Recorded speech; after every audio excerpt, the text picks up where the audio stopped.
Hey guys, it's Kendra. And this is Jessica. And you're listening to Lucid Lab. Are you your Spanish version today? I guess so. Yeah. She's feeling spicy. I am. It's because it's almost the holiday for us and our work days are kind of done. We just both had a crazy last couple of weeks. There have been like TikToks about people going, hey, it's right before Christmas. Usually it's quiet. Why is work so crazy? So I guess it's a whole phenomenon because same thing. Usually it's quiet at the office, but I don't feel like we headed into a holiday at all. It was like working straight up till the end. Which sucks because then you can't like bake cookies, wrap presents.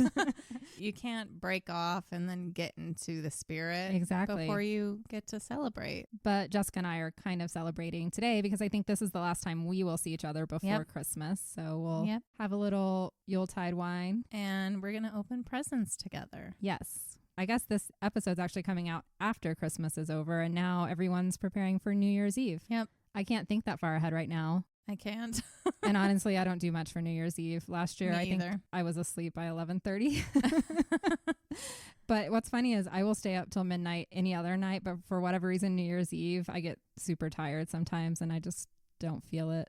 It's like a depression. Maybe that's it. I'm like, I don't want to move into 2025. I know what that might bring. It's definitely interesting because you want to be excited for the new year, but we know that nothing exciting is truly happening other than shit we don't want happening. So it is kind of depressing. Did you see that TikTok I sent you earlier about the parallel universe in Antarctica? I did. That's like been on my brain ever since I sent it to you right before I drove over here. And I'm like, what the fuck? And I responded and I said, I saw that too. And this is proof that we have the same algorithm because I almost sent it to you too. And I'm like, yeah, well, that makes sense. And they don't know they're going backwards. Who's to say that they think that way? The purpose of that post is to whatever that timeline is. They don't know any different. No, it's the same as us. We're just going through time. And if they were to find us, they'll look at us and be like, oh, they're going backwards. But in reality, in your experience, you're just living life. Yeah, that's all we can do is just day to day. We don't know anything about what's to come, I guess. I don't know.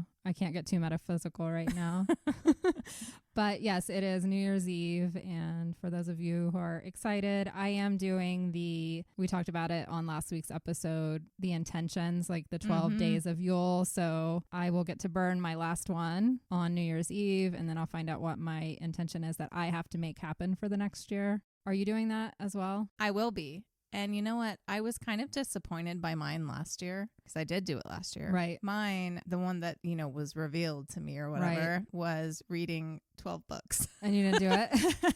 But I did, just not ones that I chose for myself. I read them for this we podcast. read a lot of books, to be honest. Mine last year was to focus on making sure that my kids were happy and healthy throughout the year. So that was a good intention one. Oh, you're so good at that, though. And my kids are back, and we're having a great holiday season. So I feel like I fulfilled that one in a way. What I love is I can't remember all the other ones that I put out into the universe. I'm hoping they came back to me. I know we burned them. I don't remember. Are we supposed to take pictures of them? No, so we remember? I feel like I have an idea of what they are because there are some that I'm pretty sure are still the case for me right now. Yeah. But yeah, I just remember I have this book. It's probably going to be one of the next 2 episodes. And I was looking at it and I'm like, I'm going to read another book. I was like, I never read books for myself. And it made me think of that. And I was like, oh yeah, though. I have fulfilled that because I read so many books for this podcast. And they're interesting books. It's not like we're having to drudge through them. Most of them I've read, I enjoyed thoroughly. Me too. Even though they're really dark matter or whatever. We're finding really good writers. There's a lot of good authors out there about the true crime space or the mystery stuff that we've done, some of the ancient history. But I should put it, maybe that will be one of my intentions I write for the solstice, because we're still before the solstice recording right now. I maybe will put something around reading or watching things for fun, because I have not been good about that. I'm watching all these true crime documentaries. And that's probably not the best thing to fall asleep to every night. It's not. Oh my gosh. I did fall asleep to another person's podcast the other day because I was trying to look into this other episode and I was jarringly woken up. Did they start yelling? Well, the story kept going, but this is really funny actually. They had this little noise going on during their episode and it was like ching, ching, ching, ching, ching, ching. Right. But when my body woke up to that noise, it sounded like glass or something falling in my kitchen. Oh, shit. And I was like, who's here? Someone's in my house. Yeah. And I grabbed my mace. Mm-hmm. I got up. I like snuck my head around the kitchen and there was a knife still there from like dinner time. You're like, and I grabbed that and I walked through my whole house, found nothing, got back in bed, put that back on. And it went, ching, ching, like, yes, 30 seconds later, I hear jing, jing, jing, jing. And I'm like, God damn it. You're like, damn it. I was like prepared to defend me and my daughter in that moment. It was really funny. Well, I'm glad there was no one in your house, but that you also acted quickly if there happened to be someone. Yeah, I surprise myself sometimes. I'm like, what are you actually going to do, Jessica? I think I'm big and bad, but I also know that any man can probably overtake me. I'll probably just throw it all at them. And then please don't hurt me. I'll start crying. My goodness. So what are we talking about today? Well, this isn't really a New Year's thing or anything at all related to anything we've talked about in the last few weeks, but today we are delving into a labyrinthine legend. Okay. It's hard to imagine anyone not knowing about this location, but we have listeners from all over the world, so I think a more seductive intro is in order. Okay. We typically don't spend much time on introductions, but today's story deserves a little grandeur. Okay, let's do it. Imagine a sprawling Victorian mansion with staircases leading to nowhere, doors opening to blank walls, and windows built into floors. A house so vast and confusing that even its owner reportedly needed a map to navigate its halls. This architectural marvel, nestled in the heart of San Jose, California, is none other than the Winchester Mystery House. I must go here someday. Me too. I'm going on my California trip, Yeah. I was like, maybe we can make it there. And it's like 5 hours away. That's the problem. California is such a big state, and I usually end up either too far north or too far south, where San Jose is kind of right in the middle. And I'm not there. So it would have to be a very specific reason. More towards San Francisco, right? Well, yeah. But still, like, it's just so large to drive from any of the main airports unless you fly into San Jose, I guess. Yeah. But what is even more intriguing than the house itself is the woman behind it. Yeah. Sarah Winchester. Widow of the famed rifle manufacturer William Wirt Winchester, Sarah spent nearly 4 decades and millions of dollars continuously expanding this bizarre dwelling. But why? Was it to appease the spirits of those killed by the Winchester rifles, as legend suggests? Or was there a more earthly explanation for her ceaseless construction? Today, we will separate fact from fiction, exploring Sarah Winchester's life, the myths surrounding her infamous house, and the true legacy she left behind. From seances to superstitions to savvy business dealings and technological innovations, the story of Sarah Winchester and her mystery house is far more complex and fascinating. Yeah. So grab your floor plans and watch your step as we unlock the secrets of the Winchester Mystery House. The truth is way more interesting than ghost stories. This isn't the Winchester movie with Helen Mirren. This is a history story and a comparison of myth versus reality. Okay. I just think of, have you ever watched the Lock and Key show? I have. That's what I think of with Winchester Mystery House. Well, then I might disappoint you. It's not going to be that, I know, magical and fun. I know. There's probably more depressing parts to it because that's what we always uncover, but we do. But very interesting. I really do like when we get into the history of things. Me too. But before we can talk about the house, we have to talk about Sarah. Sarah was born Sarah Lockwood Party on June 4th, 1839 in New Haven, Connecticut. Her family had lived in the area since its founding, pretty much. Her 4th great-grandfather arrived from England in 1644. She was the 5th child born to Sarah and Leonard Party. Overall, she had 5 sisters and 1 brother. All survived to adulthood, except for the first daughter and firstborn of the family, also named Sarah, who died from cholera at 18 months old. Oh. And just a few hours after showing symptoms, which is scary and sad. Very. Her other sisters were Mary, Isabel, Estelle, and Nettie. Her brother was named Leonard after his father. Sarah was named after her mother and deceased sister, but after she was born, she was nicknamed Sally after her paternal grandmother Sally, who had just died shortly before she was born. She actually went by Sally and signed everything under the name Sally throughout her life, which is something I didn't know. No, I didn't know Sally was a shorthand for Sarah. It's not. It's just, it became her nickname because of her grandmother. Yeah, okay. But I'm going to continue calling her Sarah just because That's what she's known as. that's what we know her as. The Lockwood portion of her name is a bit odd. It's like a middle name for her. It sounds like a last name, which I believe is the case for many people, but it's also a first name because her middle name was chosen to honor her father's longtime friend, Lockwood Stanford. Okay. For the first 8 years of her life, she lived with her family at the city bathing house where her father worked, collecting tolls and attending to patrons. Back then, bathing somewhat regularly was something for the wealthy.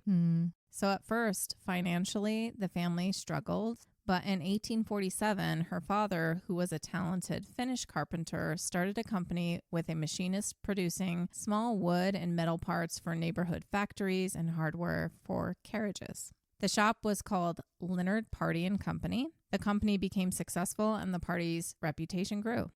They were now part of the more elite families in the area. Oh, well, good American dream story right there. Yep. And they were very progressive for the time. Sarah was well educated from a young age. She had a French tutor and she took music lessons. She also had an interest in her father's business. She was fascinated by architecture and woodworking, which was later cemented when attending world fairs. Okay. Something that would have been amazing to see. Going to the world fairs. Yeah. By the age of 12, she was fluent in 4 languages: Latin, French, Spanish, and Italian. Damn. As a child and into her teenage years, she was pretty seclusive, which makes sense given her intelligence at such a young age. Her siblings were far more outgoing. For a couple of years, they lived across the street from another prominent family in the area, the Winchesters. Okay. The two families were good friends. Their children were of similar ages and got along. This included Sarah's future husband, William. So they were childhood sweethearts. Probably not at first. Yeah. She's probably like, get away from me. Yeah, it's like a little I'm busy brother. reading. William Wirt Winchester was born on June 22nd, 1837 in Baltimore, Maryland. His parents were Oliver Winchester and Jane Ellen Hope. He had 2 sisters, Anne and Hannah. Growing up, their father was successful. He had a clothing manufacturing business called the Winchester and Davies Shirt Manufactory. As Sarah's father's business grew, it allowed them to purchase a larger home in an even more affluent neighborhood in New Haven on Brown Street. Sarah was 14 at the time. They remained friends with the Winchesters and saw them almost every week because they went to the same church. Although not as social as her siblings, Sarah earned the nickname the Belle of New Haven. So she was really pretty. She was pretty and she was an impressive young girl. Well, yes, 4 languages. Yeah. She was sought after, a bright, independent thinker who attended the Young Ladies Collegiate Institute at Yale College. She excelled in literature, music, mathematics, and science, but she felt the pull of only one particular boy, William. William was learning all about his father's business. He kept himself pretty busy, but yearned for Sarah's attention whenever he had the chance to see her. The Winchester Clothing Company was booming with orders after the invention of the sewing machine. Not the invention, there were other versions before this, but it wasn't until the 1840s that one came about that had a good amount of the functions that we know today. Okay. Before they were quite limited. But this really took off in the 1850s and 60s, and this increase in wealth from the company allowed his father to invest in other companies. This included a failing gun company, Volcanic Repeating Arms Company, which was a division of Smith & Wesson. Along with other stockholders, Oliver acquired the company in 1855. He became the principal stockholder in 1857, and he renamed it the New Haven Arms Company. Before acquisition, the division was known for the volcanic rifle. The original 1848 volcanic repeating rifle design was revolutionary, introducing an early iteration of the lever-action repeating mechanism and the tubular magazine, which is still common today. However, the design was far from perfect, and only a couple of prototypes were developed. The only one known is currently in the Firearms Museum in Cody, Wyoming, which is far from where it came from, interestingly. After Winchester acquired the company had horrible returns, and he knew they needed to improve this rifle. With help from engineer Benjamin Tyler Henry, they worked on the design and patented a new rifle called the Henry rifle in 1860.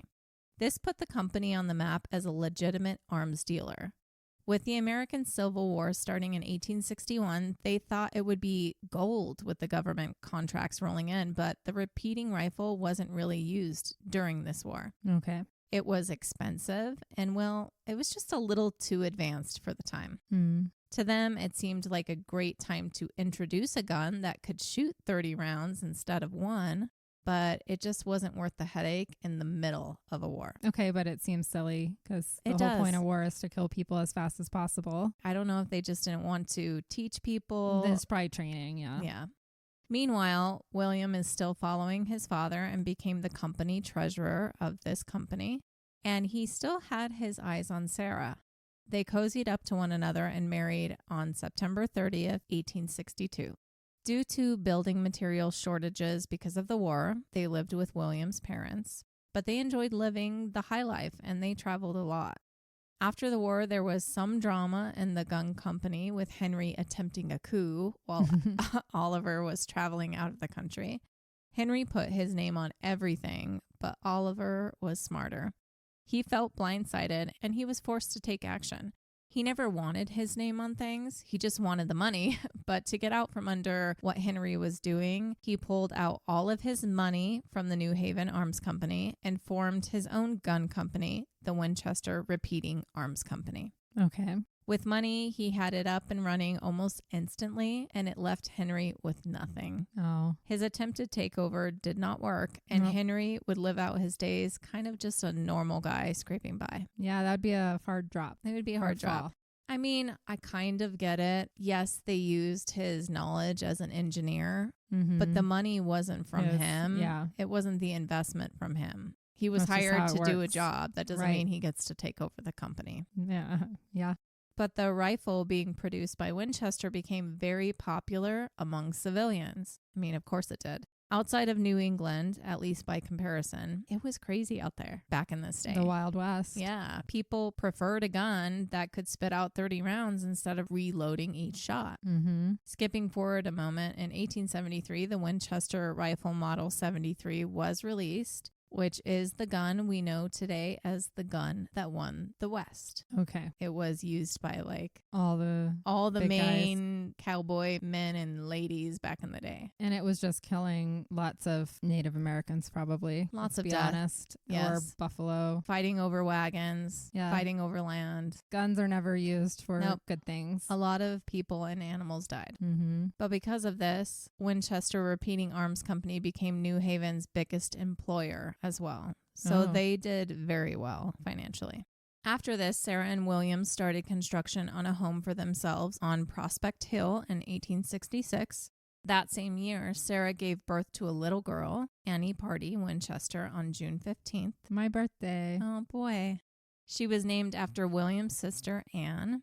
Sadly, at some point, Anne had died from childbirth, which was a really horrible situation. Anne was pregnant when her 2-year-old son, Charles, died. Then she gave birth to another son, William, named after her brother, and then she died from that. Oh my God. So much tragedy with childbirth back then. And then that son died 19 days later. Oh my God. Without his mom to take care of him. Yeah. So a lot of trauma already. Yes. For this family. And it didn't end there because little Annie was born with a condition. Oh, no. She suffered from marasmus, which is a form of severe malnutrition characterized by energy deficiency. Oh, like your body just doesn't metabolize it right? It just won't take it in. Oh. There are a lot of causes for this, so I can't exactly say why this happened, but baby Annie died only a month later. Oh. And it wasn't pleasant for anyone. Pretty much since birth, Annie would not eat. Yeah. She starved to death, and she was in a lot of pain during her time on this planet, and nothing would soothe the wailing infant. And that's so what sad. Sarah and William experienced with their newborn. And this destroyed them and the rest of the family, because at this point, the Winchesters only had one surviving grandchild, Anne's first son, but he bore a different last name. So no Winchester. There was concern of carrying on the family name. Yep. Sarah and William pulled back from social circles. They just stayed home. Sarah secluded herself for almost a year. Yeah, she was probably postpartum depression.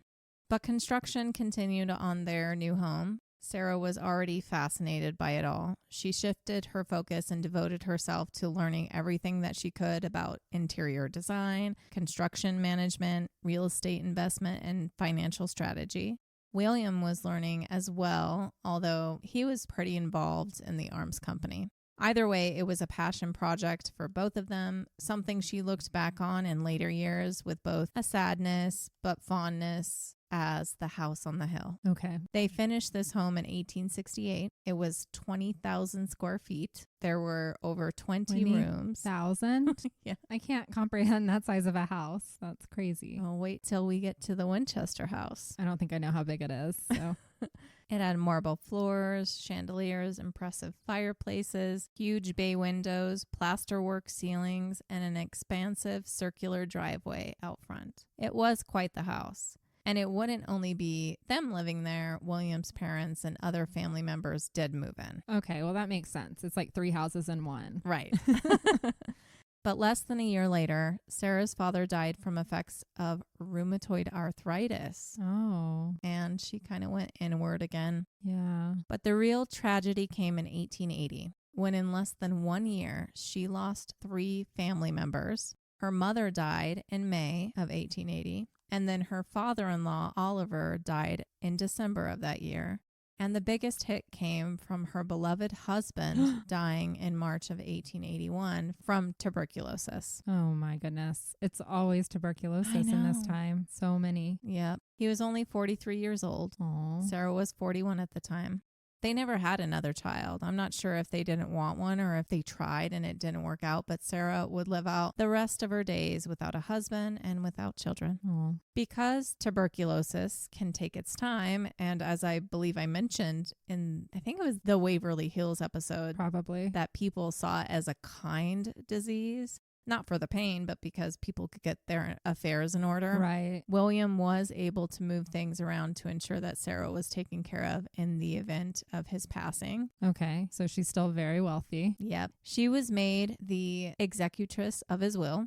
After his death, she controlled 777 Winchester Repeating Arms Company shares, which were valued at $77,700 at the time, including dividends from the stock and an income of about $1,000 a day. Okay. Which in today's money is like $25,000 a day. I'll take it. This was in addition to the $20 million that she inherited. Which is probably like $1 billion today or something. So she was definitely rolling in cash. Yeah. With her home and wealth, she was doing fine, but mentally and emotionally, she was very distraught. Yeah. She had lost so Everything. much. She spent time on the seashore and visited Europe to ease her mind. She was there for so long at times that people assumed that she moved there. But after another death, her older sister Mary, who died of cancer in 1884, and dealing with health concerns of her own, she started thinking about what she should actually do with her future, because she also had rheumatoid arthritis. That's so curious that both her and her husband had it. It was her father that died of it. Oh, okay. That makes more sense. Scratch that, Kendra. Her physician had suggested she consider moving to a drier, warmer climate. Okay, that's good for it. There's a lot of places that she could choose from. She had the money. There were a lot of exotic places that she could have gone. And she needed this new beginning, somewhere to outrun whatever curse was placed on her family. But out of everywhere she could go, she settled on California. I can't imagine California was very developed at that time. No, it was still in the gold rush. Yeah, it was still up and exciting coming stage. Yeah. She wanted an escape from the New England life and responsibilities she had there. She wasn't trying to distance herself from her family necessarily. So the furthest place she could go that was still here in what is now the U.S. was California, where there was also this sense of this new way of life. Everything was growing in California at the time. With railways expanding, she could visit family on the East Coast whenever she wanted to. Mm-hmm. I already went over some of this history of California in the Whaley House episode.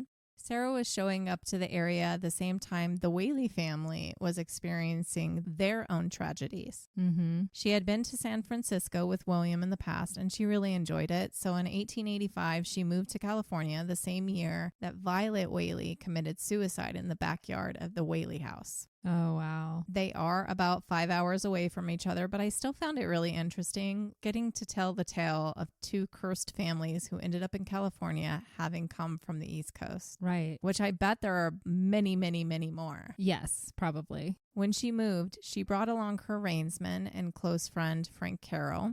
Over time, she moved her remaining sisters and their families out there as well. Okay. And she financially supported them for the rest of their lives, which is a Nice. pretty awesome sister. Yeah, I mean, if you have that kind of wealth, why would you not? Yep. If you want your family around you, I Yep. would do that. Yep. She bought a home in San Jose in 1886. This is the home that would later become the famous Winchester Mystery House. She purchased the property for $12,570, Nice. which is a freaking steal, especially when you have $20 million plus, like, at your fingertips. I wonder why she chose this place. Well, it was the land, and it was the little place. It was a 2-story home with 8 rooms situated on 45 acres. She originally named the property Llanada Villa, which reminded her of Llanada Alavasa in Spain, which was somewhere that she had been with her husband. Oh, The following year, after some influence from another person, she sought out to grow fruit on the land. 250,000 fruit trees were planted, and she was one of the only earliest settlers in the area to do this. okay. Today, Northern California is known for its vineyards. Right. Her ability to do this and show that fruit had a place there in California was part of this growth and Started what it. it is today, Yeah, which that's is crazy. When Sarah first moved there, the majority of people living in the area were not from there. Most were from the East or displaced Southerners, Northern Europeans, or Chinese. She employed a lot of these people in her endeavors. The first person she hired was the man who actually showed her the property. His name was Ned Rambo. He became the foreman and eventually moved his family onto the property. And many of the people that she hired were offered accommodations. That's nice. Yes. She might have thought that she could escape the social circles of New Haven by moving to California, but her name was well known. It was tied to the gun that won the West, so interest in her dealings in California only piqued interest. Of course, she's like a celebrity of the time. And her soon-to-be never-ending expansion of the once somewhat modest 8-room farmhouse became town gossip. Mm-hmm. Who was Sarah Winchester, and what is she doing? The fact that she wore only black mourning dresses until her last days here on Earth No. only added to the mystery of who she was. Never got over her husband. And not just her, she brought along her sisters and their families. It was a shift for all the people of the area. Mm-hmm. But getting down to the bottom of who she was and her motivation for what she does in the coming years, that would be a question sought to be answered for the rest of her life, Mm-hmm. and still today. Yeah. That's why it's called a mystery house.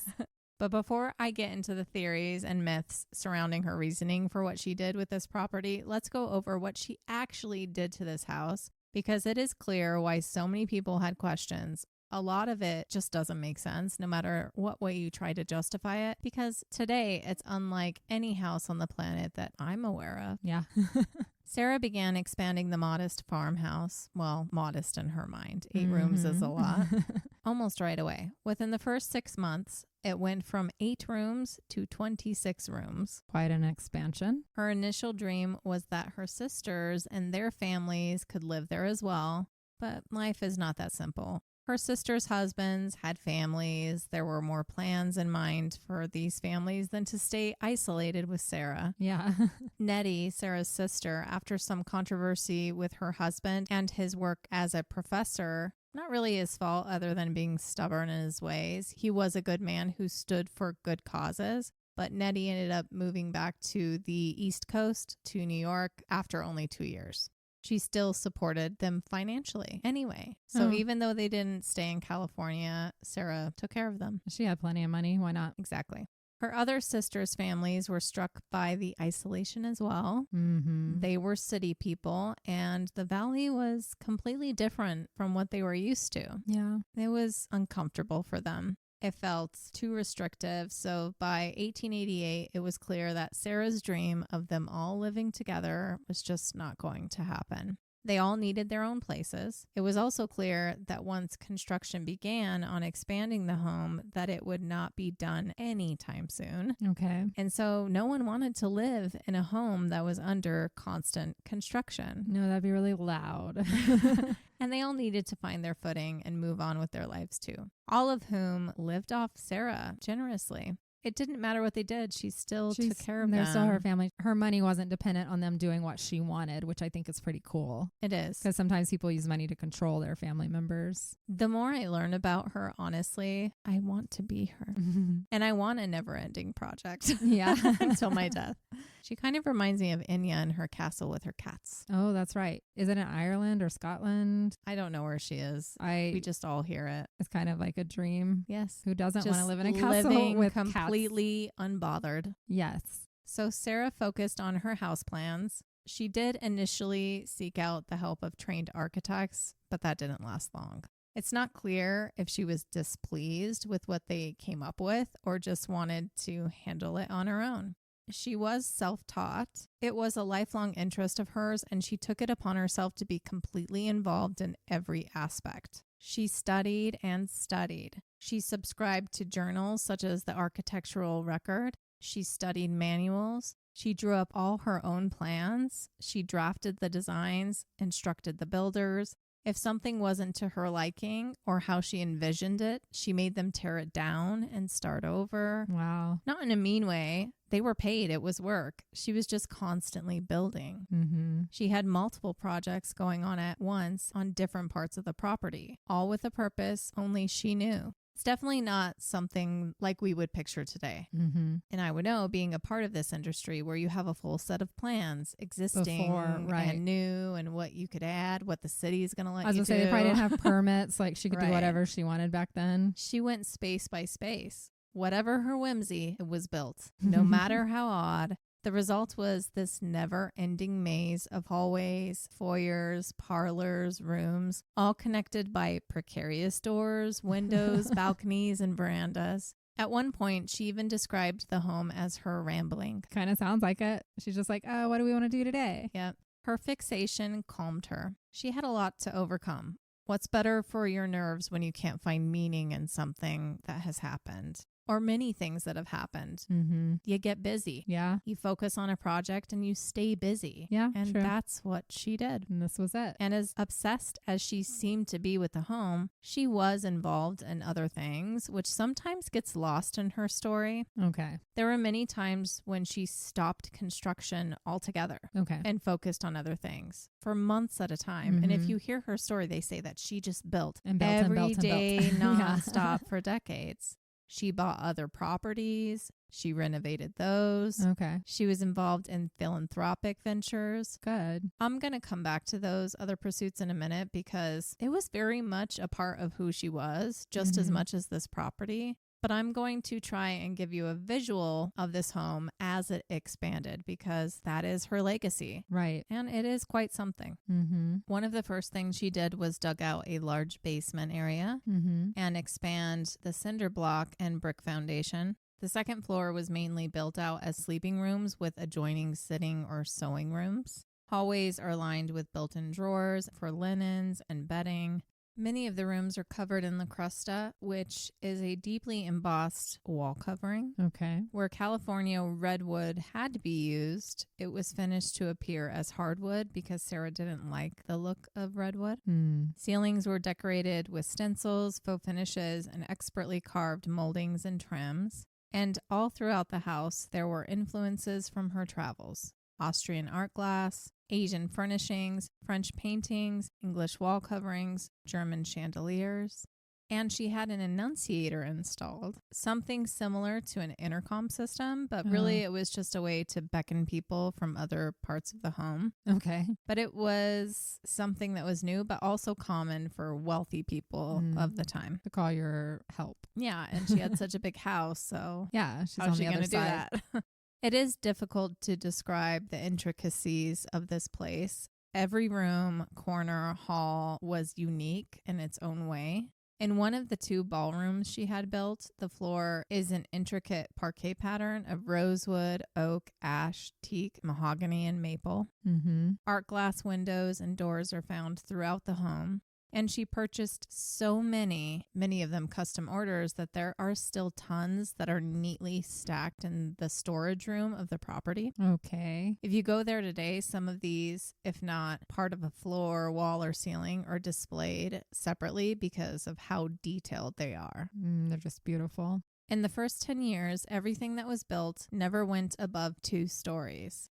In 1896, she began experimenting even more than she had before. She had a 3rd floor built, then a 4th, not the entire home, but in different sections. Some of the sections even had a 5th floor. Wow. She played around with higher structures, such as a Tudor crenellated tower that she had built to give part of the home more of a castle-like vibe. But her masterpiece was a 7-story tower that took 17 iterations to get right. The main cupola was torn down and rebuilt 16 times. What was she planning up there? Did she have like a Rapunzel type family member? It wasn't to her liking. The tower itself offers a clear view of the bay on one side, and from the other side, you could see almost to Stanford University. She also built a solarium for her indoor garden.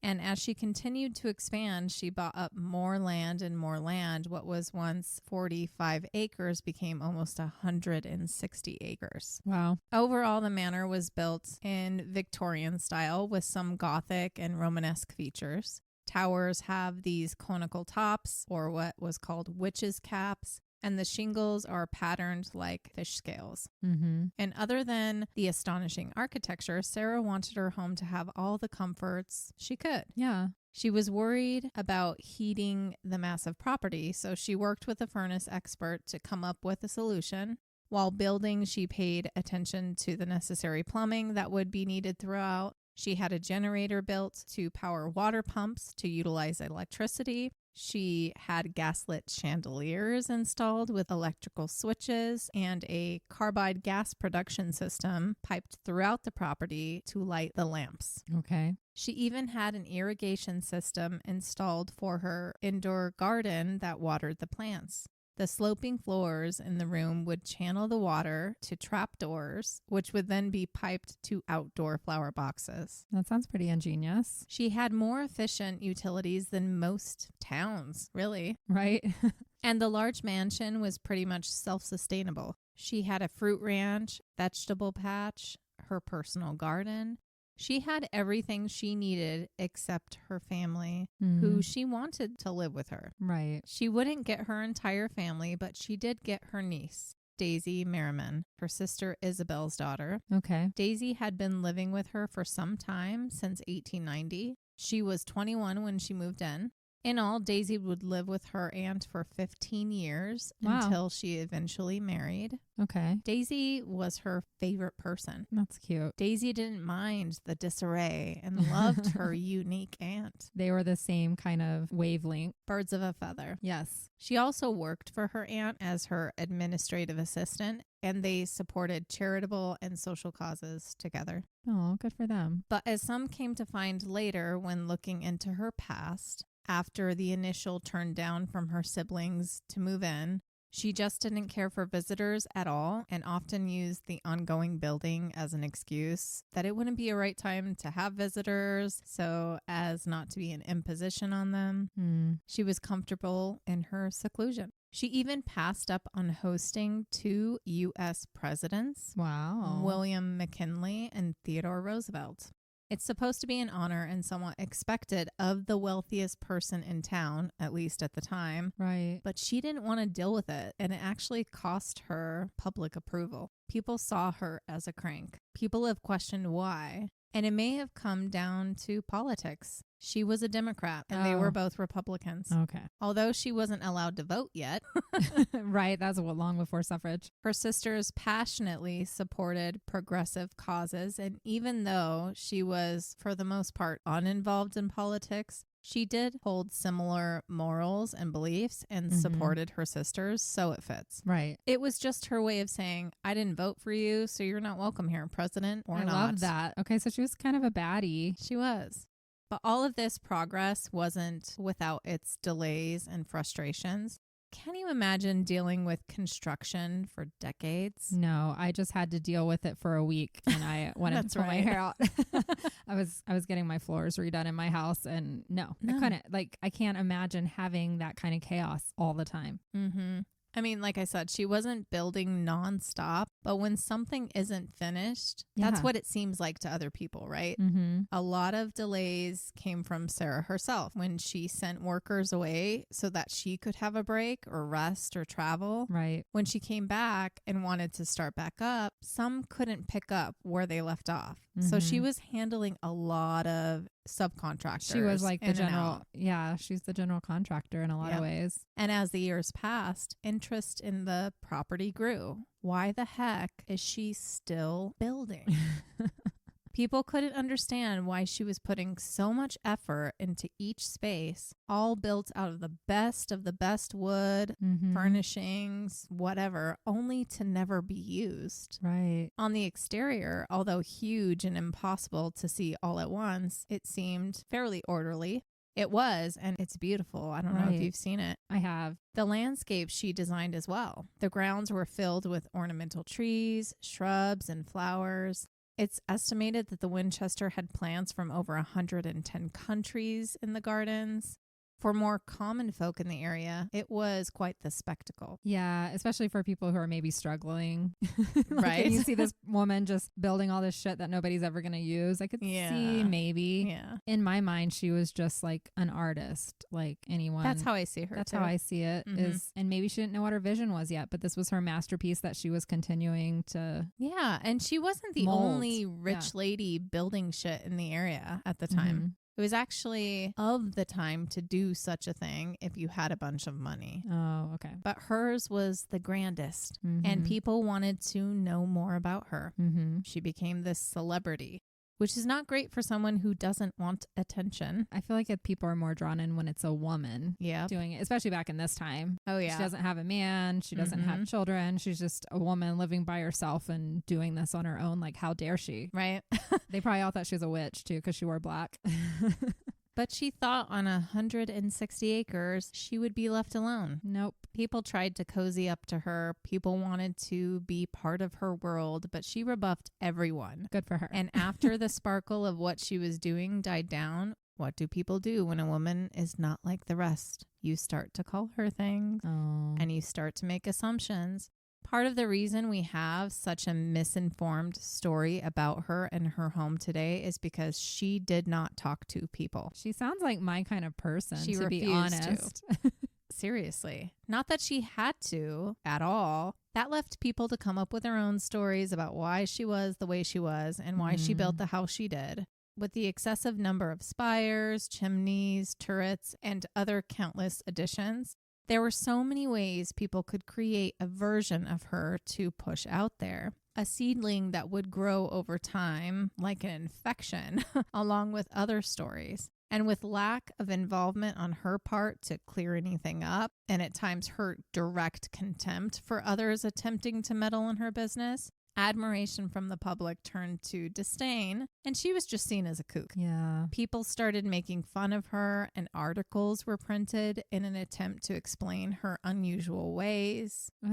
They just wanted to define her. Well, how dare a woman not fit into a perfect box? We see this still today. They said she was superstitious, guilty over the deaths caused by the Winchester rifle, that she was a spiritualist, a snob, and afraid of death. Okay. But rumors of the supernatural being involved only started after a certain event. Okay. And this is the earthquake of 1906. More than 3,000 people died during this. Although there are rumors that Sarah was stuck in a room during the earthquake and her staff had to dig her out, there actually is no evidence to prove that. Okay. Less imaginative sources say that based on letters with her lawyer at the time, she was on another one of her properties in Atherton.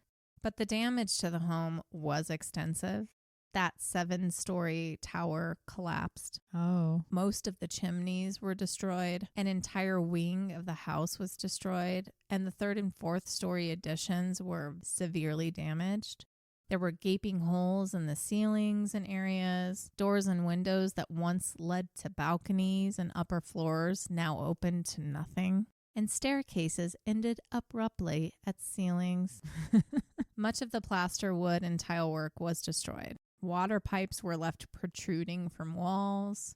It was a hard blow after all the work she had put into it. She had the debris cleared out, and what was left of this massive home, she tried to make safe, which included simply sealing off rooms.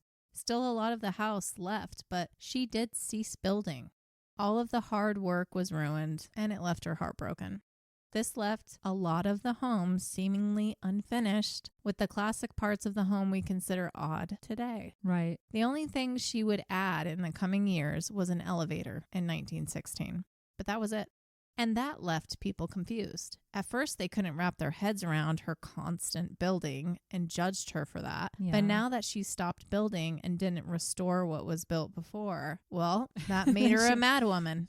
You can't win once you're ostracized like that. Suddenly, there was talk about her being involved in the occult, and the house was haunted with angry ghosts. Of course, it was haunted. The first tale to spread was the superstition that if she stopped building, something tragic would happen. I have heard that one on several different takes of, podcasts or whatever. A superstition she had, they said. Mm-hmm. That was the main and only reasonable explanation for her building over decades. That it was all based on her fear of the bad luck she'd experience if she ever finished the house. This fear of bad luck, conjured up by people who didn't even know her, quickly turned into it being literal fear of death if she ever finished. Then the overwhelmingly agreed upon theory that the poor old cranky and odd Sarah Winchester must feel so guilty about all the deaths from the Winchester repeating rifle. Some people stood in her defense. It wasn't even the Winchesters themselves that came up with the first gun. They simply acquired the company. Right. She herself was not involved in the company. She At all. inherited the wealth, though. So she should have been disturbed by it. Yes, in modern times, we would hold other people like that accountable. True. But back then, having a gun was necessary for survival. True. Yeah. It's not like today, although it's becoming maybe necessary soon. I know.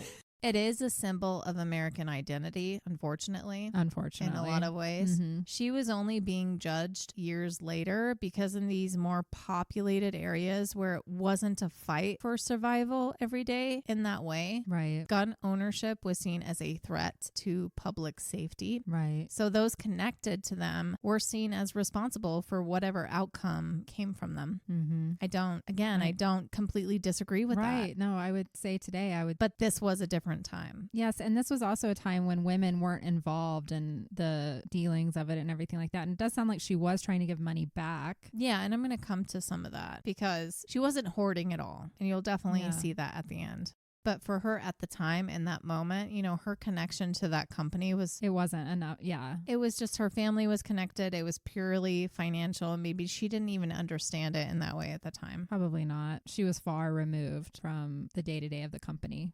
Backpedaling a bit brings us to a big part of the fictional story that is carried on over time. Yeah. And that is that before moving to California, Sarah had visited with a medium. Yes, I've heard this one. She was very open spiritually, which is true. And it's possible that she did do this after losing 3 or 4 important I could see that. people in her life. Mm-hmm. And in less than like a year. She missed them and wanted to try and communicate with them. I would do it. Many do that. I'm searching for answers. I want to know. Right.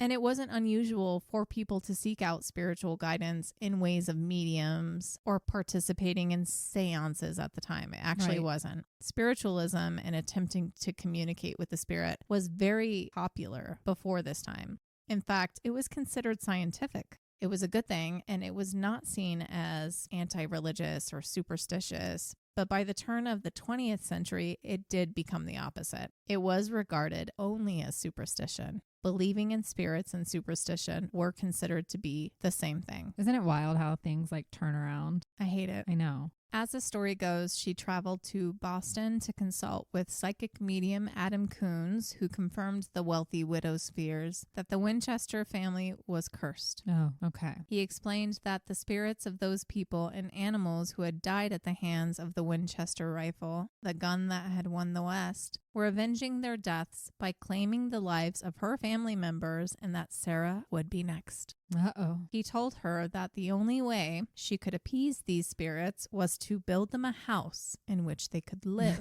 I've heard this, yeah. Others claim that she was told to build a house to confuse the spirits so that they couldn't find her. He advised that his client move west and build this home. As long as the house was being built, the spirits would not harm her. The thing is this little meeting can't be confirmed in any way. People have tried and have failed to match up the story to anything that actually happened. That doesn't mean it didn't. True. There just isn't any evidence for it. And Sarah never would have told anyone that it happened because she didn't talk to anybody. So it's probably just made up gossip. Yeah. Most of the story about the Winchester Mystery House comes from this supposed appointment and the advice this medium gave to her. It was probably that guy, Adam, who was trying to recruit people. And he's like, just so you know, I know the real story behind why Sarah Winchester keeps building. And he was just trying to stir it. Yeah. He's like a tabloid of the time. And he was one of many. Yeah. And his just was the most compelling. And everybody's like, yeah, that guy has to be telling the truth. That makes sense. Some of this could have been cleared up if she talked a little bit. But at the same time, would they believe her? Right. And I also think it doesn't think matter. If I'm an eccentric, wealthy woman who doesn't give a fuck what anybody thinks, I would let them just spin forever and think it's kind of funny. And then if I had more money than everybody else, suddenly, I would be very, very fucking private. I would not trust anybody. Yeah, exactly. I would help with a lot of things, but I'd do it anonymously. I'd have a very, very tight circle. You would have to. People would be trying to take advantage of you all the time. Yep. Especially back in those days as a woman. Especially. Even today. As a woman. What am I talking about? And all of this isn't to say that she wasn't involved in the spiritualist community. She very well could have been. I hope she was. In some way. Yeah, I see her that way. I want her to have a room in the Winchester house that's like a spell casting altar, there's a pentagram on the floor. I want to see all that. Yeah, we haven't seen that, but there's a thought of that. And there were a lot of people in the area. I mean, California is it's always been a breeding ground of crap. Yeah. I mean, good crap, sparkly crap a lot of time. Sparkly poop. And they would have happily welcomed her and her pocketbook, if she was part of that. She actually grew up loosely Baptist, but it was never something she was super involved in as an adult. Yeah. She did go to church, but she switched things up a few times while living in California. As far as what church she would attend, I don't know. The last known, she was Episcopalian. I think that's one of the cooler ones. Is it? Okay, cool. Yeah. But as far as being a practicing spiritualist, there's no evidence to prove that. Now, if you go to the Winchester Mystery House and do a tour, the tour guides will tell you that Sarah had a specific closet. Other sources say this blue room. Okay. But this blue room that some mention actually was identified as the gardener's bedroom. Okay. But here they say she had personally set this up to have nightly seances from midnight until 2 a.m. So kind of like what you said. Every night. That's a lot. Wow. She's committed. Here's the thing. At midnight, the bells in the bell tower would ring to summon the spirits to the seance. When the seance was completed, the bells would toll to signal that it was time for the spirits to depart. There are conflicting stories that state that Sarah's construction efforts were guided by the spirit of her husband, but guides will tell you that her seances were an attempt to contact spirits, to seek their advice, and instructions on how the following day's construction should proceed. Okay. Which is contrary to the claim that she wanted to conceal her plans and confuse them and so that they couldn't find her. Instead, she's consulting them and hey, what should I do next? I personally believe her plans had nothing to do with spirits. I don't think so. I think she was just an artist. I think she wanted to stay busy and she loved the process. She was enjoying it, and she had never really mapped out exactly what the finished product would look like. Yeah. And that's why it's kind of all over the place, because and she had the money to do it. Why not be willy-nilly? Yeah, exactly. And it's just the same as like women who crochet like weird patterns or like, make little animals or different quilts, or like, to me, it's the same kind of project where you don't really know what it's going to end up like. You just start having fun, and she just had the money that it could be a house. Yeah. She's like, okay, I know we just built this, but let's throw a room behind that. Why not? She's like, let's try this out. Like, I liked how that room looked, but I want to try something a little different in here. So let's just add another room and try that out. She seriously had the money. Exactly what I think. 20 million. She bought it for 12,000. Give me a break. She's just an eccentric. And going back to the seances were not something typically that someone did on their own back then. It was a social thing to do. And she never gave credit in her lifetime anyway to any spirits. Her staff, who she spent every day with, stated that she had no interest in seances. And there's no record of them ever being held in the house. I really think she was just a woman, a very independent woman with a love of architecture, woodworking, landscape design, horticulture. That alone is intimidating. And so people try to give it a name. Her mysteriousness is that whenever she did leave the house, people saw her in all this black. And she actually wore a veil that covered her face. She always wore gloves. But there's also a simple reason for that. I mean, black is just her color, whatever. She looks good in it.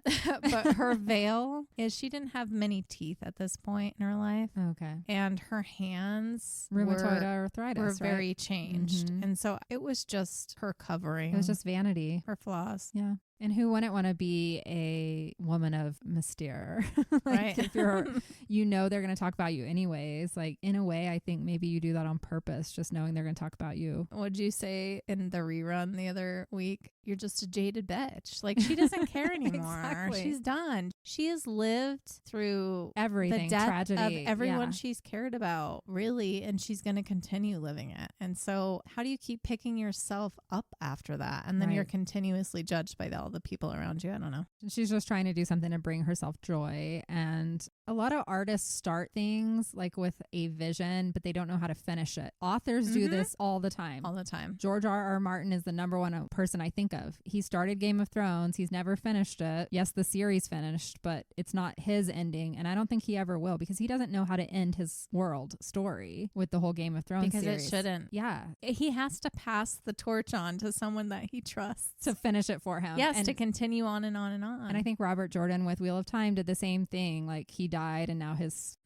children or something are trying to finish it. And I think there's also, I don't know enough about art, but I think the same thing happened with some of the great artists. They would start works, masterpieces, whatever, and couldn't finish it, or they don't like it. And I don't know, I just see her, to me, in that light. What's funny is, in reality, that's only one of the things she does. Yes. As fun as the story is about this wild manor and the rumored reasons behind it, that just wasn't her. She loved that place, but after the earthquake, she decided to focus on other things. Okay. If she was truly worried about death coming for her, if she stopped building, you would assume she actually would have gone mad with the destruction. Instead, she dealt with the disappointment and she moved on. Good. The Unraveling, that would later be named the Winchester Mystery House, was but one of her properties.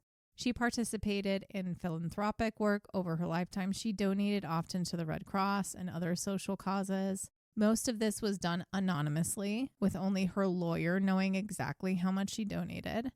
What is known was that she donated $150, which isn't much compared to millions. I get that. But this is just what is known, because she typically did do it in a way that nobody knows how much she did. She donated that to the San Jose Relief Fund after the earthquake, $500 to Save the Redwoods campaign, and more substantially to a hospital in New Haven, Connecticut, specifically to the tubercular ward, as her husband passed away from tuberculosis. She first donated $300,000 anonymously, which is a good chunk. Yeah. Over time, and with more donations equaling over $1.3 to $1.8 million, A new hospital opened in honor of her husband called the William Wirt Winchester Hospital in April of 1918. That's awesome. It was dedicated to the care of patients with tuberculosis.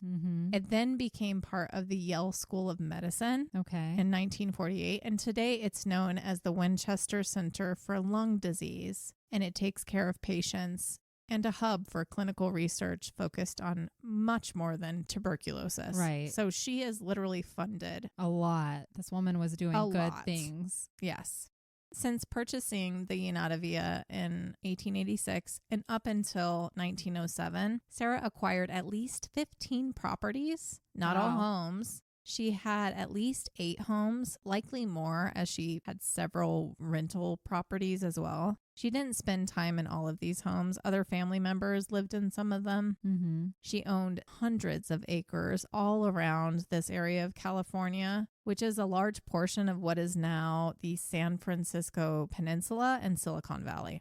After her beloved niece Daisy married in 1903, Sarah bought the newlyweds a property just south of El Camino Real. Shortly after, she purchased the property right next door, and over the next few years bought up more property around the area, and then more in other areas between her main home and theirs.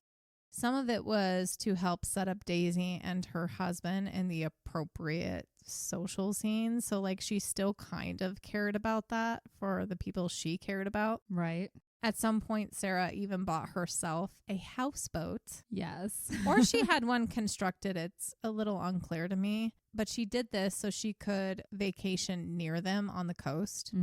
Not a lot is known about the boat, but it was anywhere from 375 to 2,400 square feet. That's a boat. Huge. Wow. They called these houseboats arks. That's like a cruise ship. Back in the day, it was actually pretty popular with the wealthy. Okay. For her, it was a nice change from being in a mansion. I want to have rich people problems. I know. I'm so tired of my huge mansion. Let me just go get in my huge boat. I would just buy everybody boats and have a big party on the ocean. She bought the bit of land in which the boat was docked.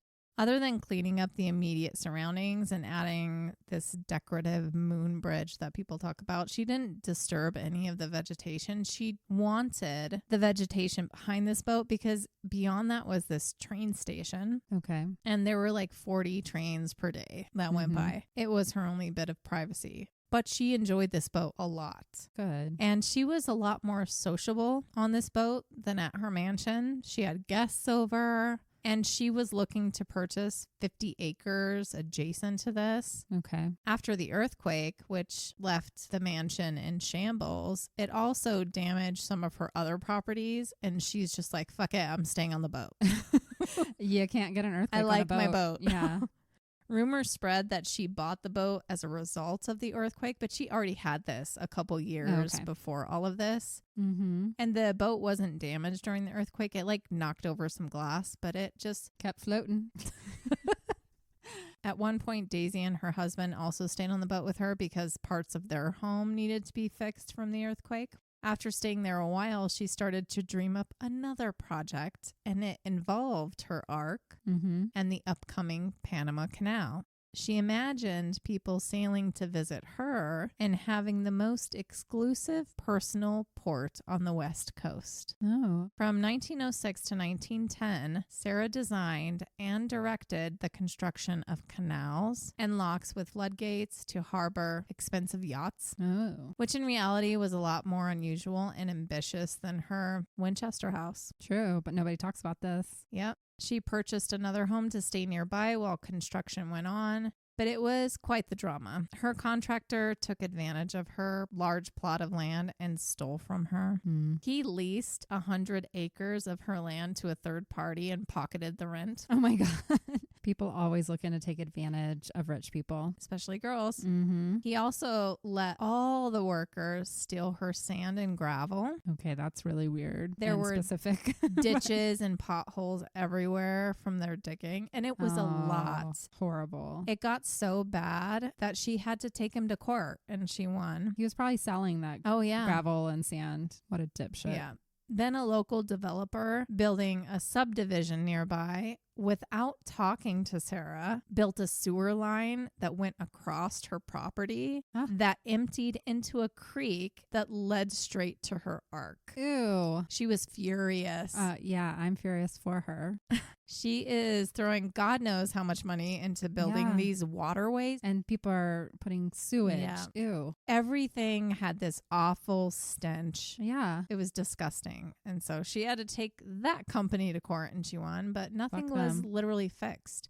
It was just one thing after another. And eventually she just lost interest in trying to complete this project. And it really came to a head after her dear friend, Frank Carroll, passed away from a sudden heart attack. I mentioned him in the beginning. He was the rainsman that she brought with her from New Haven. So he was a very close friend. Yeah. He was really the only person she had in her life other than her sisters, but he was with her all the time. So he stayed the whole time. His wife and 3 children also lived on the Winchester property. Okay. So his death shook her. And he was decently younger than her, too. Oh. She was already planning on leaving him a generous inheritance. She just didn't think that he would go before her. Yeah. So she continued to provide for his family after his death. She bought them a home. Wow. And she did support them financially until her own death and included maintenance for them in her will. Wow. Like, that's a good person. She took care of people. Mm-hmm.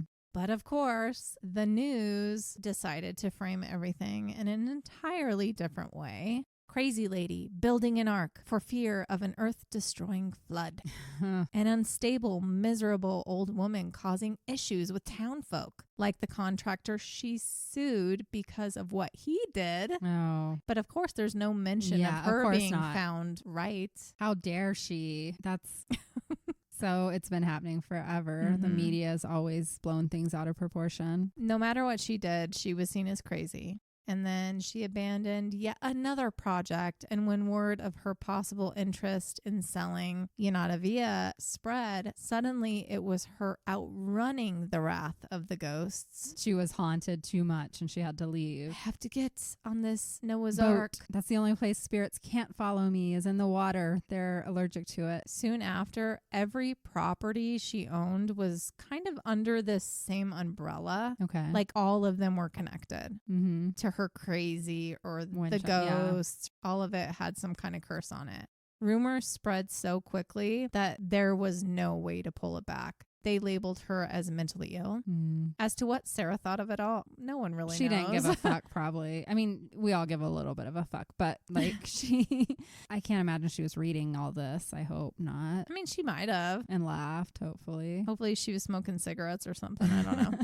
People who knew her had differing opinions, but all confirmed that she was not crazy and she was actually fucking intelligent. She was super smart. She was like one of the smart. She was the belle of New England back in the day. Come on. Many felt bad for her because she was often in a lot of pain from her arthritis. Yeah. And soon she actually didn't have good use of her arms at all. Some said that she found all the stories humorous. She just didn't find any need to correct anyone. She didn't care what the people thought.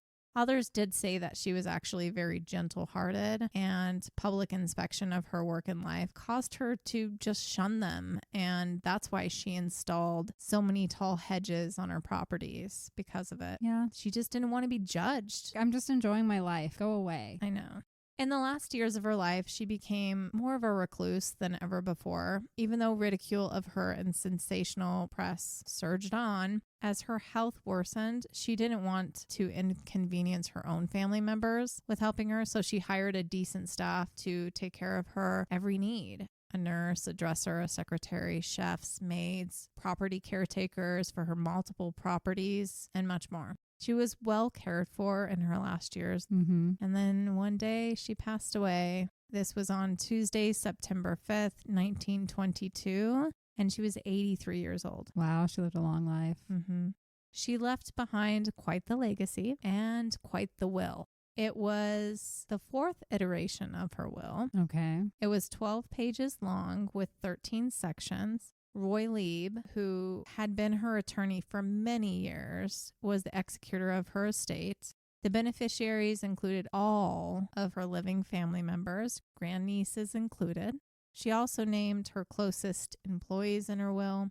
but her niece Daisy was the main benefactor. That's amazing. She loved her the most, it seems. She was her favorite person. Mm-hmm. She inherited a home in Palo Alto and all of the contents inside every home that Sarah owned. Wow. Pictures, jewelry, furniture, everything, even a truck.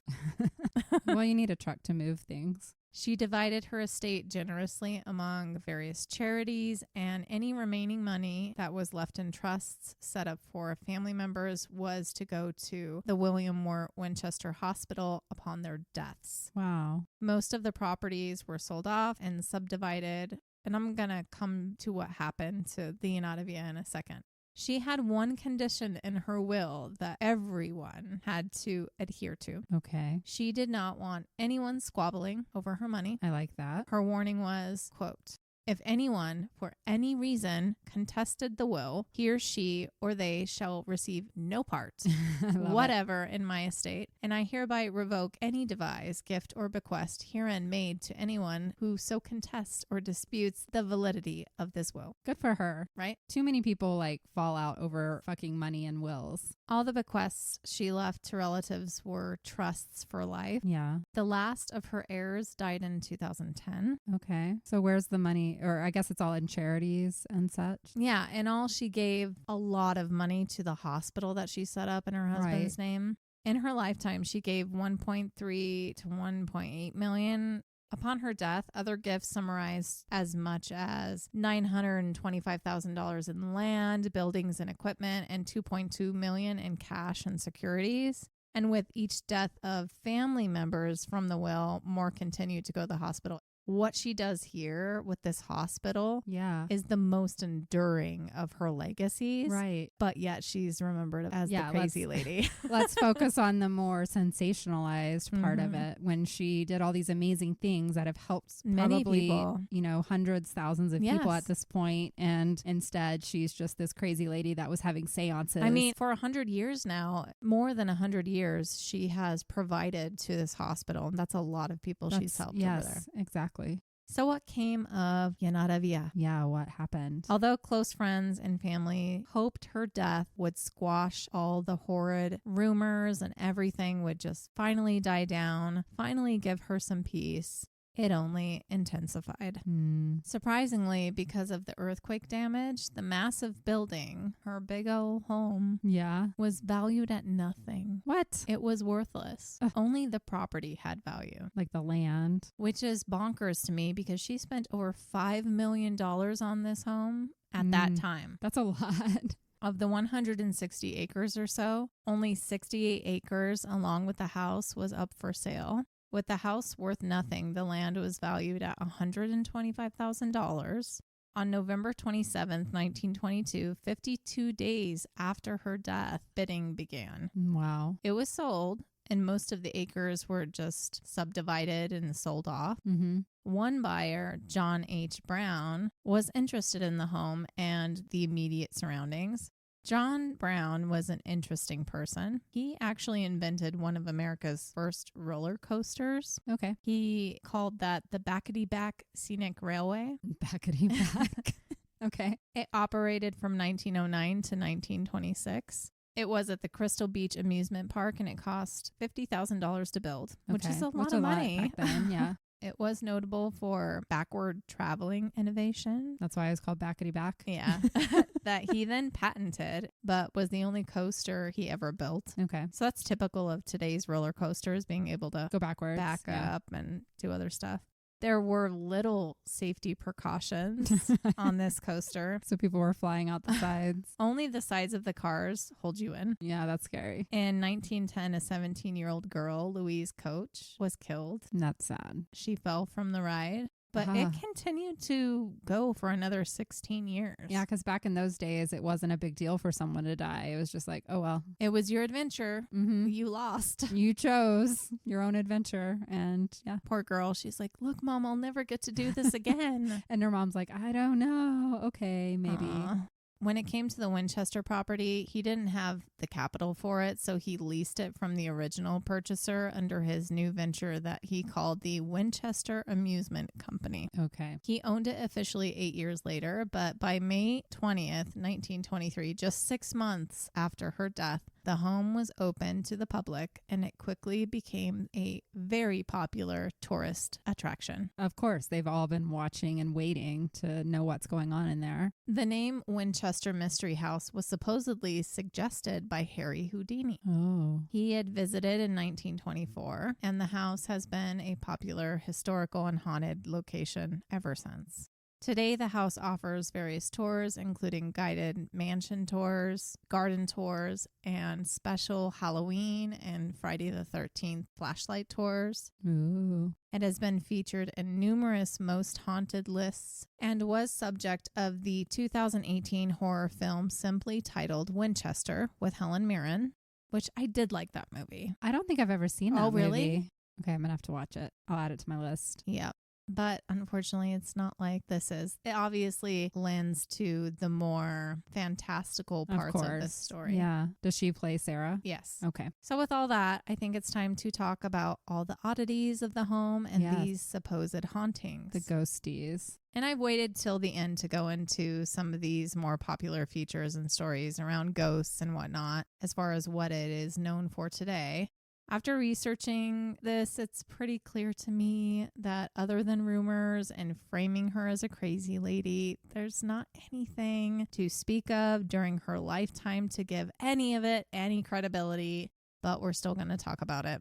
After the earthquake and leaving the home in its newly transformed state, part of the home took on new meaning, and as time passed, so did the conspiracy and speculation as to why Sarah did certain things in the home. Even though big things can be and were explained by the earthquake. Right. Sarah didn't intentionally build stairs that led to nowhere. Yeah. She didn't intentionally put indoors that led out of upper stories into thin air. That makes so much more sense. Or windows in the floor. Well, those might actually be real? explained. Okay. It's fun to think she did all that, but it's just not the case. I was disappointed. I'm not going to lie. I'm always disappointed by these stories. Yeah. I wanted there to be a wild reason for these it all. things. Yes. The new owners simply chose to profit off the rumors Of and course these they stories. did. And they did a good job of embracing it all and bringing even more to the false story. It still stands today, and it's amazingly beautiful, the property. Right. So at least part of what she was so focused on for so long carries on. But I do wonder what she thinks of this on the other side. I can't imagine she loves it. Only those who knew her, the real Sarah, know the truth. And none of those people are alive anymore. Yeah. I have described some of the decorative features of the home, but it's renowned for its numerous architectural oddities and peculiar features, which is bound to be, given that it is currently 24,000 square feet. Ouch. That's a lot. With 160 rooms. Yeah. At its peak construction before the earthquake, there were approximately 500 rooms. Whoa. Just to give you an idea of the damage that happened. That's crazy. Of the 160 rooms today, which that number comes from every type of room, there are 40 bedrooms, 13 bathrooms, 6 kitchens, 2 basements. There's a grand ballroom in the home. I think there's 2 ballrooms, actually. There are secret passages and trapdoors throughout the property, with 1 cabinet that opens to reveal another 30 rooms. Yes. It isn't clear what was in place before she died and what was added afterwards. Oh, for the amusement effects. Yeah. But I certainly do not put it past a rich woman. Definitely, I would do it too, to add these secret passageways. They would be everywhere for me. That's what I would want to do. I want a secret garden ever since reading that story know. as a young child. I loved that movie, by the way. Me too. Today, there are 47 staircases, some that lead to nowhere or end abruptly at ceilings. Again, most of these, if not all, were because of the earthquake. That it makes a wasn't lot of an sense. intentional build. Most of the 3rd and 4th floors collapsed. If you're not rebuilding, guess what you do? You add a just cut it ceiling. off. Yep. There is 1 staircase with 44 steps that rises only 10 feet. It's a lot of steps. So they're tiny. They're like made for Teeny tiny. munchkins or elves. It was built specifically for Sarah to accommodate her small stature and her health issues. Okay. Other stairs were built kind of for the same reason. There are easy riser stairs with very short steps, often only a few inches high. They're designed for her arthritis. Okay. And they also have a collection of low riser stairs that kind of zigzag back and forth so that it's like a gentle incline for her. Okay. If I could build a custom home, it would be built for a 5'2" girl for sure. Because I can't reach shit in my cabinets today and it drives me crazy. I have to have a little step stool. So if I could build a house, it would be like, it would be Snow White's cottage. If a 6-foot person came in, they would hate it. Yeah. But it is what it is. If you have the money, do it. There are also 47 fireplaces, but only 17 chimneys are left. Many chimneys did collapse during the earthquake. That makes sense. One like fell to like a different floor and it's still just sitting there like a pile of bricks. Awesome. No, it's like still intact. Mostly intact. It's and they're funny. like, she built it this way because she was crazy. They're like, no, that fell. They're like, no, it was called an earthquake. There are 52 skylights, including one that is in the floor. In all, there are 2,000 doors, some opening to blank walls and others with multi-story drops. There are 10,000 windows with some facing inside the house, looking from one room into another, some stained glass windows that are hidden, and some windows that are set into floors. Again, some may have been from her change in plans to stop with that room where it was and instead build another section of the house, making what once was a room that looked outside into an interior room. That makes sense, yeah. Again, she wasn't like an official contractor, so she's just winging building it on top of her shit. Literally winging it. I would have loved to seen this house before the earthquake. I know. It probably would have made a lot more sense. I know.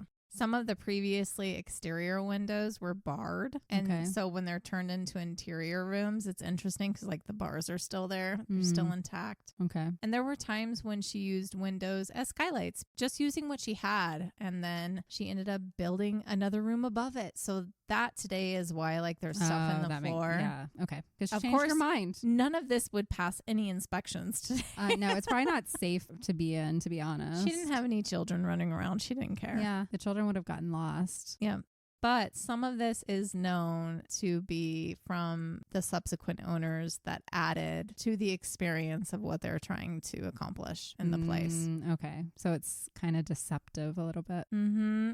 One of the more significant things you'll find throughout the home is the use of the number 13. Yep, I remember this. The tour guides will be sure to tell you that it was of an extreme importance to Sarah. Mm-hmm. There are many 13 paned windows throughout the house. Yeah. There are some 13-step staircases, 13 paneled ceilings in some rooms, and the entrance hallway. It's either the 13th bathroom has 13 windows or all 13 bathrooms have a window or whatever. Mm-hmm. Some closets have 13 hooks. There are 13 blue and amber stones in a special window that Sarah designed.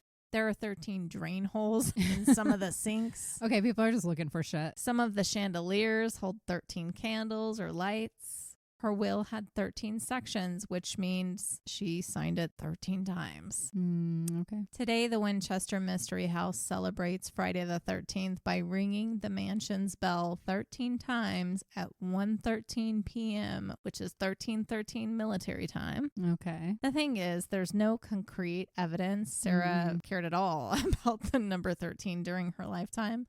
According to carpenter James Perkins, many of the 13 features were added after her death. Oh, that makes me mad. I know. He said this included the chandeliers, number of bathrooms, ceiling panels, hooks, pretty much all of it. Okay. Not to say some things didn't end up on accident. End up on number 13 or whatever, but this obsession of hers seems to be fabricated. Okay. Why are we always debunking everything? I know. Sorry, guys. In fact, the first mention of Sarah's supposed obsession with 13 didn't appear until 1929, which was years after her death. Right. Sadly, there does not seem to be a supernatural motivation, but the number 13 is so prominent in her story that it's become this integral part of the Winchester Mystery House, the lore. Yes. And it's kind of what brings people to the place today.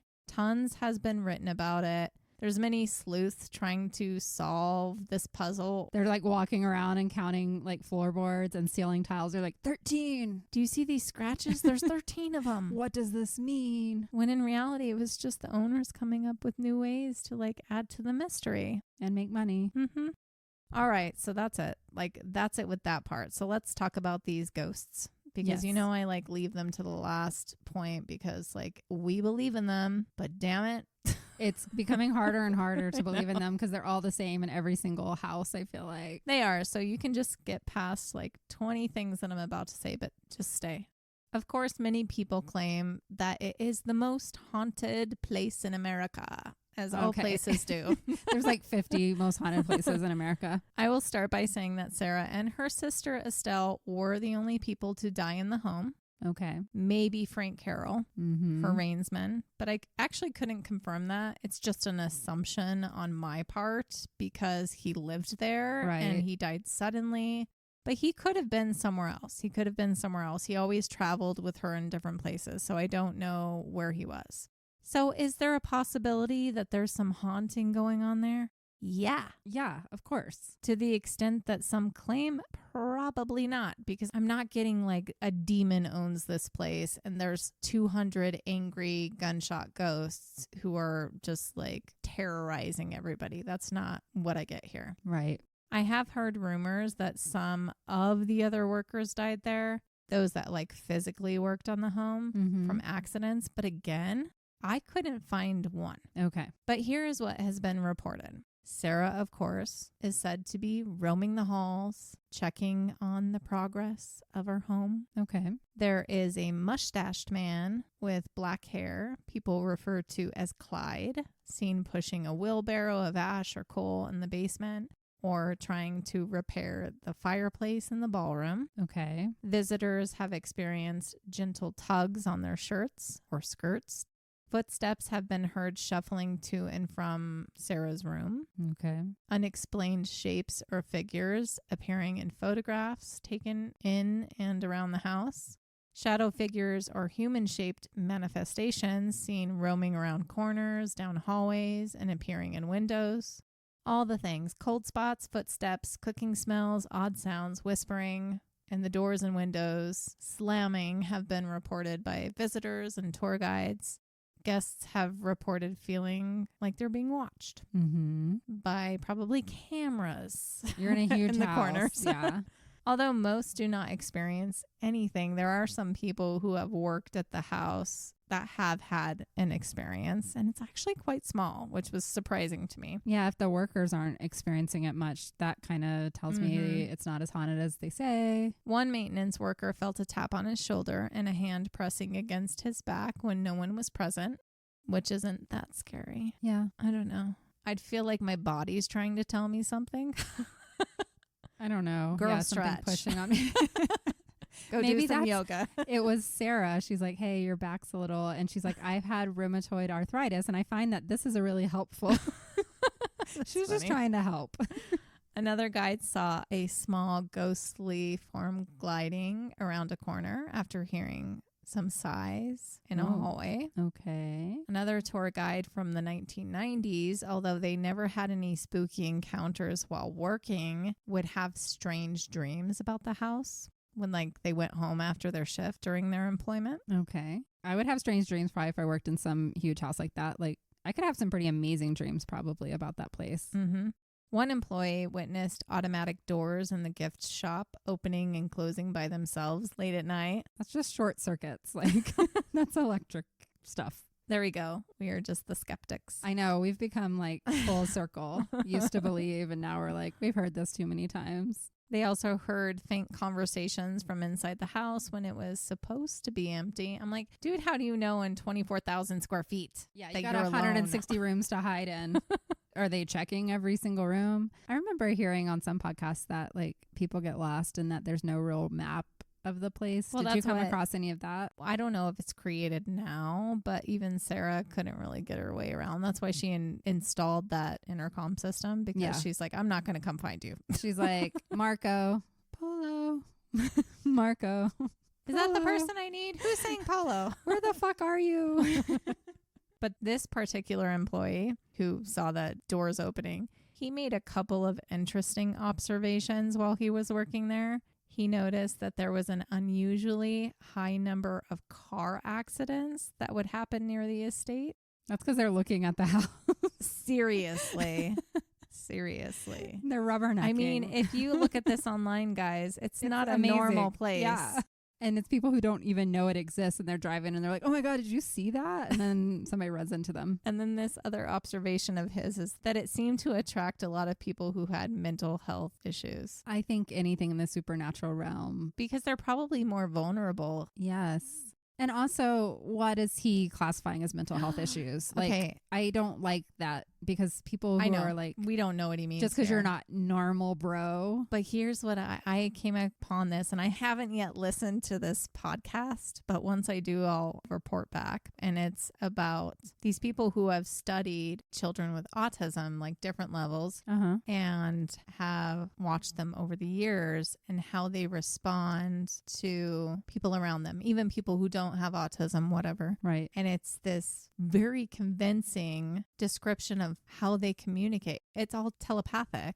Oh, interesting. And so I'm like, what you just said just made me think of that, because they witnessed again and again and again, like their moms thinking something and then the child responding to what she thought. And the mom's always like, what? Like, how did he I read didn't my even mind? say that. Yeah. And that they have this special world that we don't even know about outside of our existence that they all communicate with each other in. And so I need to go live in that world for a minute. Why I hate I want to the go whole... listen to that. That sounds really interesting. I should listen to that. Yeah, I hate the whole, like, you don't fit into this perfect little mold parameter, so therefore you are mentally ill or something. And it's like, if you think about it in that sense, they're far more intelligent than we are. And if anything, maybe they're the evolution of us. Exactly what they are. And they're way more interesting. So fuck this. Can we go I don't know. I don't know. Do you consider yourself to be normal? I don't. But you know what I also saw today? It said if you have a particular interest in the color green, which you know I do, and I've talked about it on this podcast, that you might be autistic. I've never, ever thought of myself in any one way or another. But it was a really strange thing to point out. TikTok has convinced me that I'm autistic in several different ways, like the whole stemming things and like some of like my quirks and like how I can be awkward with people and small talk and like I'll connect with people or I won't. Like it's one or the other. I'm very hot and cold in a lot of ways. And like I think there's different scales. It's a spectrum. I know. And that's why I don't want to be like one way or another about it, because I feel like it's not even right for me to even claim any part of the spectrum. Like I don't feel like I'm like that at all, but I do completely respect, and I look at anybody who is autistic and I'm like, ho, you magical. Or like savants, same thing, which I think savants kind of can fall on the spectrum too of autism, but like they're like excel amazing in one area. Right. They are like an evolution. That's what I'm saying. For sure. That's just where my mind went. If it took me like a minute to get there, guys, I'm sorry. Anyway, back to ghosts. Of course, all of these claims lack solid evidence. Skeptics attribute many of these experiences to suggestibility, confirmation bias, and the house's very unique architecture. It's very large. Very. It's very drafty. And it's very old. Ancient. I mean, you're bound to have temperature variations. Exactly. You're bound to hear or feel the house settle, honestly, everywhere you go and step. It wasn't like perfectly built to certain codes. Exactly. There was no code back then. You know, suggestibility in a place like that goes a long way. Yes. It's not just a house. It's a wild place that can be very suffocating, very creepy. A lot of people, if you read their reviews, they're like, I couldn't breathe there. Like some of the areas were so tiny. Like it's just a very confusing place to be. I'm not saying there aren't ghosts, but many people who are there day in and day out have never experienced anything. And to me, that's a big sign. That's a huge sign, yeah. One man who had worked there for 30 plus years said nothing has ever happened. But he's also very kind. He's like, I don't disregard anybody else's experiences, but it's just an old creaky house. Yeah, and I think all old houses are creepy, especially if you're in an area by yourself or it's dark or... And this is like creepy house times 200 Yeah, it's because of huge. how big it is. Yeah. The current owners, who are descendants of the Brown family who purchased the home, unlike many owners of supposed haunted places today.